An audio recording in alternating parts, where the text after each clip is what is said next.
ये कोई नई बात नहीं है। आप 1989 को याद कीजिए, इलेक्शन रिजल्ट आने के बाद राजीव गांधी चुनाव हार गए, प्रेस कॉन्फ्रेंस की, कहा कि ये कैसे हो सकता है, मैं तो इस रिजल्ट को मान ही नहीं सकता।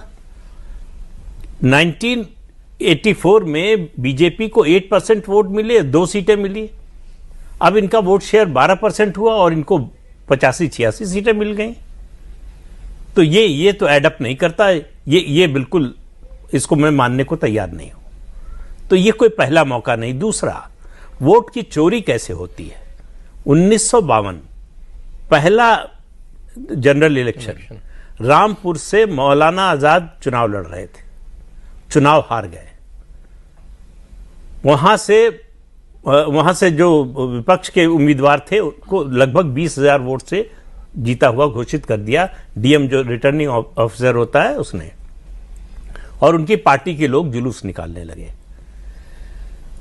तब तक पता चला, वायरलेस से पता चला प्रधानमंत्री जवाहरलाल नेहरू को। उन्होंने मुख्यमंत्री गोविंद वल्लभ पंत को फोन किया जी कि मौलाना को हारना नहीं चाहिए। तो उन्होंने कहा अब तो रिजल्ट डिक्लेयर हो चुका है। उन्होंने कहा मैं ये नहीं जानता, अगर वो नहीं जीतेंगे तो तुम मुख्यमंत्री नहीं रहोगे। ये उस समय के जो डायरेक्टर इंफॉर्मेशन थे, उन्होंने अपनी किताब लिखी, उसमें इसका जिक्र किया है। पंत जी ने उनसे कहा, टंडन जी थे, उनका पहला नाम याद नहीं आ रहा मुझे, उनसे कहा कि भाई आप डीएम से बात कीजिए और रिजल्ट बदलवाइए। तो उन्होंने कहा कैसे हो सकता है। डीएम को फोन किया, डीएम ने कहा कि हम रिजल्ट खुद घोषित कर चुके हैं। तो बोले कि अगर जो है नहीं होगा तो ना पंत जी की नौकरी रहेगी ना आपकी नौकरी रहेगी।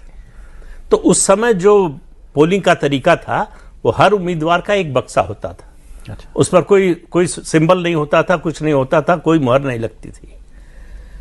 ये जो है सौरभ जी का बक्सा है, हम सौरभ जी को वोट देना चाहते हैं, उस बक्से में हमने बैलेट पेपर डाल दिया। तो जो जीता हुआ कैंडिडेट था उसके बक्से से निकाल के वोट मौलाना आजाद के बक्से में डाल दिया गया और उनको जीता हुआ घोषित कर दिया गया। किताब में लिखा गया, ये किताब में लिखा गया। तो वोट की चोरी इस तरह से होती है। तो अब वो एक ट्रेडिशन चला आ रहा है कांग्रेस पार्टी का।